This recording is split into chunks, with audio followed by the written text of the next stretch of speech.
Hi dears, welcome back. ഇന്ന് ഞാൻ വന്നിരിക്കുന്നത് ഈദ് സ്പെഷ്യൽ ഒരു റെസിപ്പി ആയിട്ടാണ്. നമുക്കിന്ന് കൊച്ചി സ്റ്റൈലിൽ തേങ്ങാച്ചോറ് തയ്യാറാക്കി എടുക്കുന്നത് എങ്ങനെയാണെന്ന് നോക്കാം. വളരെ എളുപ്പത്തിൽ തയ്യാറാക്കി എടുക്കാൻ പറ്റുന്ന റെസിപ്പിയാണ്. കുക്കറിലാണ് ഉണ്ടാക്കിയെടുക്കുന്നത്. മട്ടൻ കറിയും ചിക്കൻ കറിയുടെ കൂടെയൊക്കെ നല്ല കോമ്പിനേഷനാണ്. അപ്പോൾ നോക്കാം എങ്ങനെയാണെന്ന്.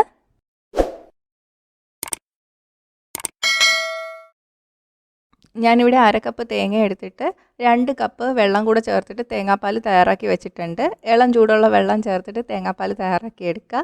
ആദ്യമേ 2 കപ്പ് വെള്ളം കൂടെ തേങ്ങയിൽ ഒഴിച്ചിട്ട് അരച്ചെടുക്കണ്ട, എന്നാൽ അരഞ്ഞ് കിട്ടില്ല. ആദ്യം കുറച്ച് വെള്ളം ഒഴിച്ചിട്ട് അരച്ചെടുക്കുക. അരഞ്ഞ് കിട്ടിയതിന് ശേഷം മാത്രം ബാക്കി വെള്ളം കൂടെ ചേർത്തിട്ട് ഒന്നും കൂടെ ഒന്ന് അരച്ചെടുക്കുക. ഞാൻ എടുത്തിരിക്കുന്ന കപ്പ് 250 ml ആണ്. ഇനി നമുക്ക് വേണ്ടത് 1 കപ്പ് അരിയാണ്. എല്ലാം ഒരേ കപ്പിൽ തന്നെ അളന്നെടുക്കുക. ഞാൻ എടുത്തിരിക്കുന്നത് മട്ടയരിയാണ്.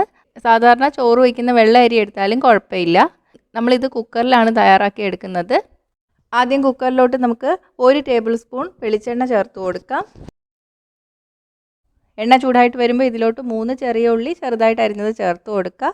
ഉള്ളി ഒന്ന് വഴറ്റിയെടുക്കണം.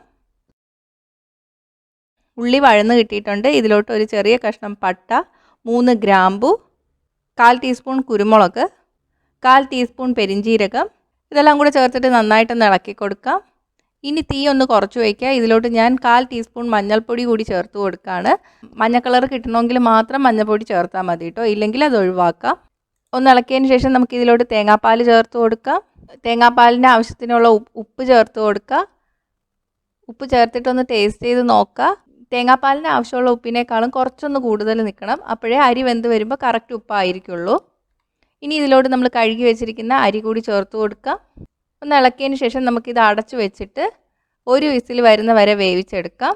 അപ്പോൾ വിസിലിൻ്റെ എണ്ണം നമ്മുടെ അരിയുടെ വേവ് അനുസരിച്ചിരിക്കും കേട്ടോ. നമ്മളിത് എപ്പോഴും ചോറ് വയ്ക്കുന്ന അരിയാണ്, അപ്പോൾ നിങ്ങൾക്ക് അറിയായിരിക്കും എത്ര വിസിൽ വേണമെന്ന്. സാധാരണ എനിക്ക് 1 വിസിൽ മതിയാവും. 1 വിസിൽ വരുമ്പോൾ ഞാൻ തീ ഓഫ് ചെയ്യും. എന്നിട്ട് പ്രഷർ കംപ്ലീറ്റ് പോയതിന് ശേഷം മാത്രമേ തുറന്ന് നോക്കുള്ളൂ.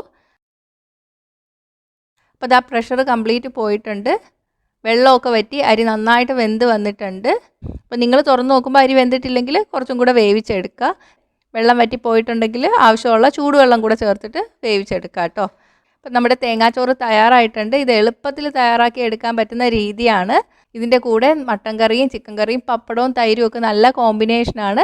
ട്രൈ ചെയ്ത് നോക്കുക. ട്രൈ ചെയ്തിട്ട് നിങ്ങളുടെ അഭിപ്രായങ്ങൾ കമൻറ്റ് ചെയ്യുക. ഇഷ്ടമായെങ്കിൽ ലൈക്കും ഷെയറും ചെയ്യുക. ഇഷ്ടപ്പെട്ടില്ലെങ്കിൽ ഡിസ്ലൈക്കും ചെയ്യുക. കൂടുതൽ റെസിപ്പീസിനായിട്ട് ചാനൽ ഇതുവരെ സബ്സ്ക്രൈബ് ചെയ്യാത്തവർ സബ്സ്ക്രൈബ് ചെയ്യാനും മറക്കല്ലേ. അടുത്തൊരു റെസിപ്പി ആയിട്ട് കാണാം. ബൈ.